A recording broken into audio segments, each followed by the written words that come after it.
এখানে জামাত, BNP, others অন্য কোনো রাজনৈতিক দল এটা এখন আমাদের বিবেচনা না। আমাদের এখানে বিবেচনা হলো যে দেশ রক্ষার জন্যে, মানবতার কল্যাণের জন্যে এবং হত্যার প্রতিবাদে আমরা ইসলাম প্রতিষ্ঠার জন্যে আমরা সবাই ঐক্যমতে এটা আমরা কাজ করব। এটা আমরা সে পরামর্শ ভিত্তিক ওইভাবে সিদ্ধান্ত নিয়ে কীভাবে কাজ করলে লক্ষ্যে পৌঁছা যায় সেটা আমরা সিদ্ধান্ত করবো। এখন শায়েখে চরমনাই পীর সাহেব, মুফতি রেজাউল করিম সাহেব, তিনি যে বক্তব্য দিয়েছেন, বক্তব্যটা আসলেই মনোমুগ্ধকর এবং তার কথাগুলো খুবই যৌক্তিক, যেটা আজ আমাদের খুবই প্রয়োজন, খুব দরকার। যেটা বাংলাদেশের এই পরিবেশ, বাংলাদেশের এই পরিবর্তন করার জন্য চরমনাই পীর সাহেবের যে বক্তব্য, এই বক্তব্যটাকে আমি সমর্থন করি এবং এই বক্তব্যের পক্ষে আমি কথা বলি। সবাই যেন এই বক্তব্য অনুযায়ী, তার এই বক্তব্য অনুযায়ী যেন সমাধান হয়ে যায়, এটাই হলো আমাদের চাওয়া।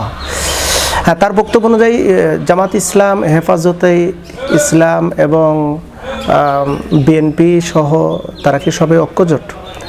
তাকে যখন প্রশ্ন করা হয়েছিল তিনি কিন্তু এই কথাটা বলছেন যে হ্যাঁ, আমি চাই এখানে কোনো জামাত ইসলামকে বা হেফাজতে ইসলামকে, বিএনপিকে এটা আমার দেখার বিষয় না। এখন দেখার দরকার হলো বাংলাদেশকে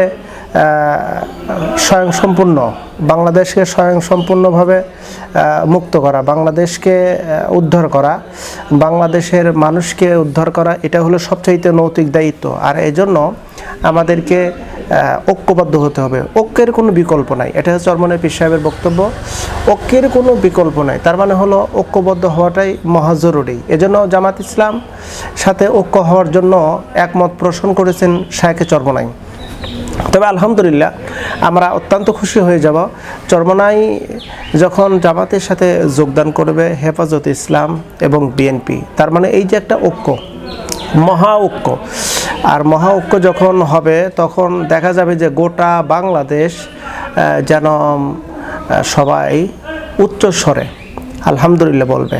কারণ হলো আমরা এই বৃহত্তম এই ইসলামী, আমাদের দেশে অসংখ্য দল আছে, তার মধ্যে ইসলামিক যে দলগুলো জামাত ইসলাম, চরমনাই এবং হেফাজতে ইসলাম, এই তিনটি দল কিন্তু আমাদের বাংলাদেশের বৃহত্তম দল। এই তিনটি বৃহত্তম দল যখন একত্রিত হবে তখন কিন্তু মানে পরিবেশটা কিন্তু অন্যরকম হয়ে যাবে। যাক আলহামদুলিল্লাহ, শায়েখে চরমনাইয়ের এই বক্তব্যের ব্যাপারে আমাদের কোনো দ্বিমত নাই, বরং আমরা অত্যন্ত আনন্দিত এবং উৎফুল্লিত এবং আমরা খুবই খুশি যে অতি তাড়াতাড়ি, অনতি বিলম্বে বাংলাদেশের সার্বভৌমত্ব, বাংলাদেশের নাগরিক অধিকার, বাংলাদেশের এই স্বাধীনতাকে বজায় রাখার জন্য ঐক্যের কোনো বিকল্প নেই। আসুন আমরা সবাই দোয়া করি আল্লাহ সুবহানাহু ওয়া তাআলা যেন বাংলার মুসলিমদেরকে হেফাজত করে আর সবাই যেন ঐক্যবদ্ধ হতে পারি। আল্লাহ সুবহানাহু ওয়া তাআলা তৌফিক দান করুক, আমিন।